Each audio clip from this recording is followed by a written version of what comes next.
વલસાડના છીપવાડ ગરનાળા પર ઓવરબ્રિજ બનાવવા મુખ્યમંત્રી અને નાણામંત્રીને લેખિત રજૂઆત કરાઈ। 28 ડિસેમ્બર શનિવારના 4:45 કલાકની મળતી માહિતી મુજબ વલસાડ શહેરથી ગુંદલાવ જીઆઈડીસી સહિત ખેરગામ અને વાંસદા તાલુકાને જોડતા સ્ટેટ હાઈવે ઉપર વલસાડ છીપવાડ ગરનાળાની ઉપર રેલવે ઓવરબ્રિજ બનાવવા મુખ્યમંત્રી ભૂપેન્દ્રભાઈ પટેલ અને રાજ્યના નાણામંત્રી કનુભાઈ દેસાઈને રૂબરૂ લેખિત રજૂઆત કરી છે। વલસાડ ખેરગામ રાજ્ય ધોરીમાર્ગ પર રેલવે ટ્રેકની નીચેથી વલસાડના છીપવાડ ખાતે અંડરપાસ આવેલું છે, જે છીપવાડ ગરનાળા તરીકે જાણીતું છે। આ માર્ગ વલસાડ શહેર અને વલસાડ તાલુકાના પૂર્વ પટ્ટીના ગામો ઉપરાંત ગુંદલાવ જીઆઈડીસી, ખેરગામ તાલુકો અને વાંસદા તાલુકાને જોડે છે। દરરોજ આ માર્ગ ઉપરથી 1 લાખથી વધુ લોકો વલસાડ શહેરમાં અવરજવર કરે છે।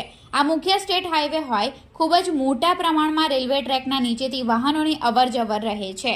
દર વર્ષે ચોમાસામાં નજીવા વરસાદમાં પણ રેલવે ટ્રેકની નીચે અંડરપાસમાં પાણીનો ભરાવો થઈ જાય છે, જેના કારણે કલાકો સુધી આ ગરનાળામાંથી વાહનોની અવરજવર બંધ થઈ જાય છે અને આ અવરજવર બંધ થઈ જતા ચોમાસા દરમિયાન લોકોએ વધુ 7 થી 8 કિલોમીટરનો ચકરાવો ખાવો પડે છે।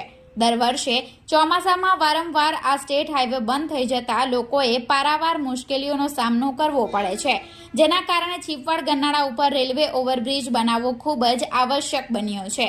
વલસાડ જિલ્લામાં હાલમાં રેલવે ટ્રેક ક્રોસિંગ ઉપર મોટા ભાગના ઓવરબ્રિજ બની ગયા છે અથવા બની રહ્યા છે।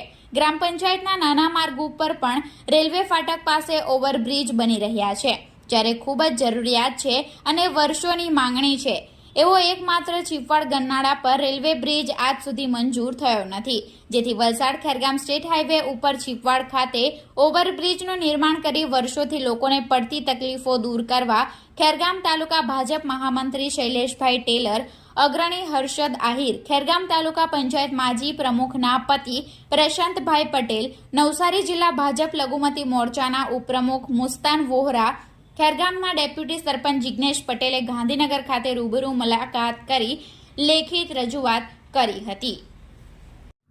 આ વાંસદા ખેરગામ વલસાડ હાઈવે રોડ આવેલો છે, જે આ વલસાડનું અંડરપાસ ખૂબ નાનું છે અને એમાં ચોમાસા દરમિયાન પાણી પણ ભરાઈ જાય છે। તો ટૂંક સમયમાં આપણો જે ફોરલેન ગુંદલાવ સુધી બન્યો છે અને જે નદી પર હાલમાં ઓવરબ્રિજ બની રહ્યો છે, તો એને ધ્યાનમાં લઈ આ બ્રિજ પણ સાથે બની જાય તો આવનાર લોકોને ખૂબ સરળતા અને સારું રહે અને ખૂબ વલસાડના વેપારીઓ તથા વલસાડ આવવા જવા માટે મોટી હોસ્પિટલો વલસાડ આવેલી છે, શાળાઓ પણ આ 44-45 ગામોને જોડતું હોસ્પિટલો હોય કે શાળાઓ હોય કે વલસાડ નાના મોટા કામ માટે પણ વલસાડ જવાનું હોય તો ચોમાસા દરમિયાન ખૂબ પરેશાની ઉઠાવવી પડે છે। તેમજ આ દરેક નાના મોટા કામ કે ઉદ્યોગોને પણ આજુબાજુના વિસ્તારમાં આવેલા છે, તો વલસાડ સાથે કનેક્ટિવ છે, તો આવવા જવા માટે ખૂબ જ તકલીફ પડે છે। જો આ ઓવરબ્રિજ છીપવાડનો ઓવરબ્રિજ જો બની જવામાં આવે તો વલસાડવાસીઓ તથા આજુબાજુના ગામવાસીઓને ખૂબ સારી રાહત મળે અને અવર જવર માટે ખૂબ શાંતિ થઈ જાય।